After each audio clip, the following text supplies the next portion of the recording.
Morning mga kaparmers. Bisita muna ako dito ng aking palay. Ilang araw na kasi hindi ako nakabisita dito mga kaparmers. Oh. Lumalabas na pala yung mga bunga niya mga kaparmers.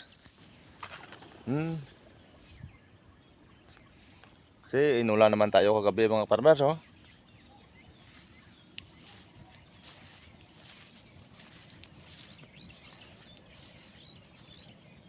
Buti nga inuulan-ulan tayo ngayon mga kaparmers. Naka-minus gastos ako kasi hindi na ako pumapatubig. Bumubunga ng mga kaparmers.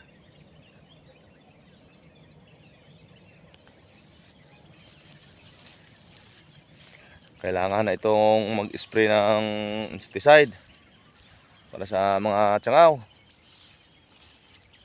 Kasi lumalabas na yung bunga niya.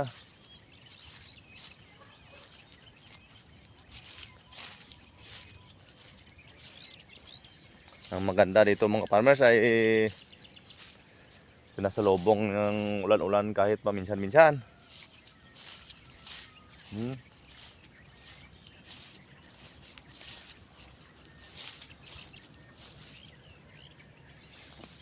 Napakaganda kasi mga farmers ng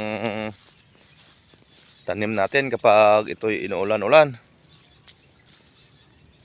Malaking na maitutulong na sa bunga niya. Kasi yung ulan ay napakataas ng kanyang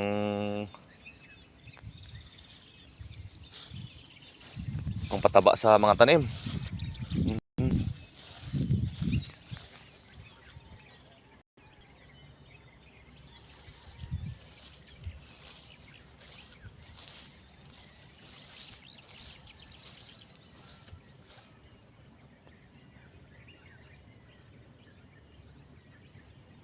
Hindi na kailangan mga kaparmers, mga ka-idol magpapatubig tayo mula sa sapa kasi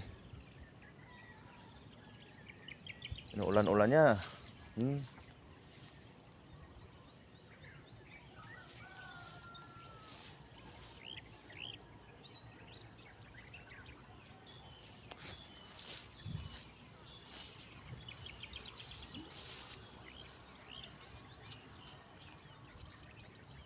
Mga 5 araw na lang siguro ito mga kaparmers, mga ka-idol, maubos na itong lumalabas yung bunga niya.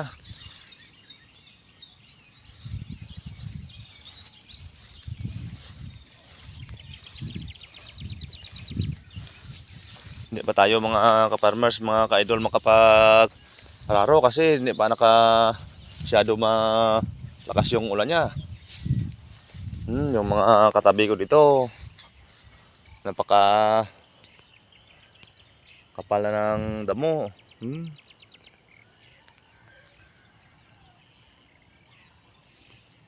Kasi inuulan-ulan tayo dito ng konti.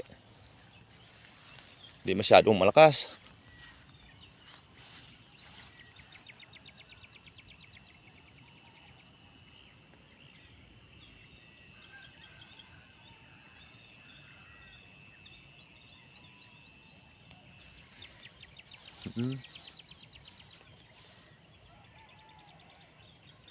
Maaga ako nagbisita mga ka-farmers, mga idol kasi maya-maya ay marami akong trabaho. Mag-aabono ako doon ng aking tubuhan. Kasi tiniming niya na umulan kagabi.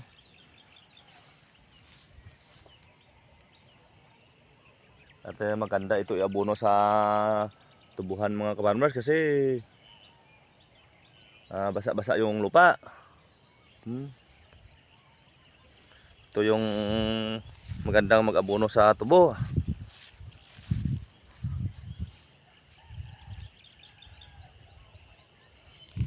Bisita ako dito ng aking motor sa sapa mga farmers. Kasi yung aking motor dito naka-standby lang dito sa sapa, sa gilid ng sapa. Kaso parati tayong inuulan-ulan. At hindi na kailangan tayo magpatubig mga kaparmers.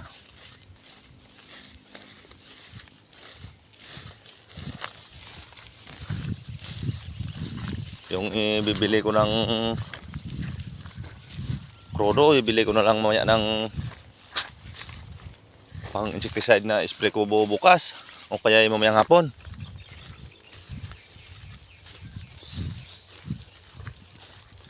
Napaka kapal ng damo sa mga katabi ko dito, mga palayan mga kaparmers, kasi hindi sila ng third crop.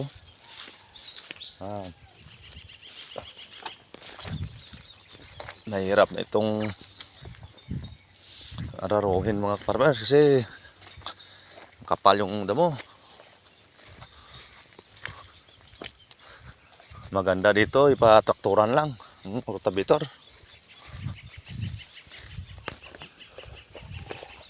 Ito na yung aking motor dito na ginagamit magpatubi ako mga kaparmers. Naka-standby lang dito at saka na tinatabunan ko lang ng plastic. Naka-ready dito mga kaparmers ang aking motor. At saka napakarami na ng tubig dito sa aming sapa mga farmers.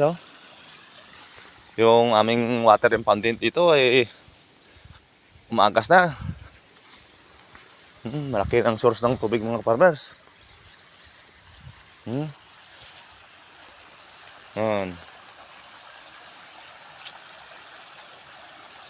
Puno na ng tubig mga farmers at saka umaagas na, umaapaw na yung tubig sa kanyang bunganga. Malaki-laki na yung source ng tubig.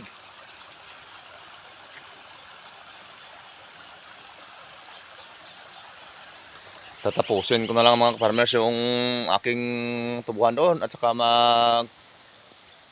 arap-araron ako ng aking first crop. Pwede na ito mga farmers kasi marami na tayong tubig.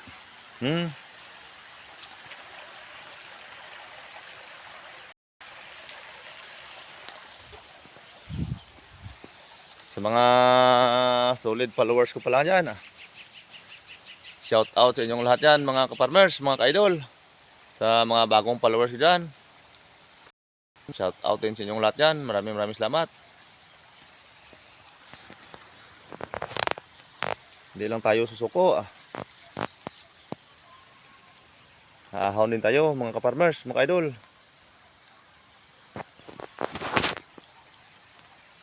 Thank you for watching.